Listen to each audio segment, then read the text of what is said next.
আসসালামু আলাইকুম। আজকে একটি নির্বাচনী গল্প বলি। আমরা সবাই জানি জাতীয় কবি কাজী নজরুল ইসলাম বিদ্রোহী কবি এবং আমাদের সবার প্রিয় একজন কবি। তার একবার ইচ্ছা হলো যে তিনি নির্বাচনে দাঁড়াবেন এবং যেই কথা সেই কাজ। 1926 সালে বিধানসভা বা আইনসভা ইলেকশনে তিনি দাঁড়ালেন। ঢাকা এবং ফরিদপুর ছিল তার নির্বাচনী অঞ্চল এবং তিনি খুবই আত্মবিশ্বাসী ছিলেন নির্বাচনের বিষয়ে। তিনি তার বন্ধুদেরকে বলতেন যে আমার কবিতা সবাই খুব পছন্দ করে, আমি ঢাকায় 99% ভোট আমি পাবো। ফরিদপুর অঞ্চলে তিনি তার প্রচারণায় নিয়েছিলেন তার বন্ধু জসিমউদ্দিনকে এবং তার বিশ্বাস ছিল তিনি নির্বাচনে জয়লাভ করবেন। কিন্তু প্রচারণায় গিয়েও কাজী নজরুল ইসলাম খুবই মধুর বিড়ম্বনায় পড়েন।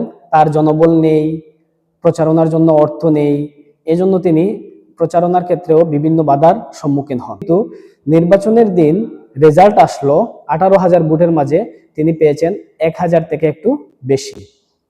5 জন প্রার্থীর মাঝে তিনি হয়েছেন চতুর্থ এবং দুঃখজনকভাবে তিনি জামানত হারান। তো তারপর এই রেজাল্ট দেখে কাজী নজরুল ইসলাম বুঝেন আসলে কবিতা ভালো লাগা আর নির্বাচনে ভোট দেওয়া এক জিনিস নয়। ধন্যবাদ।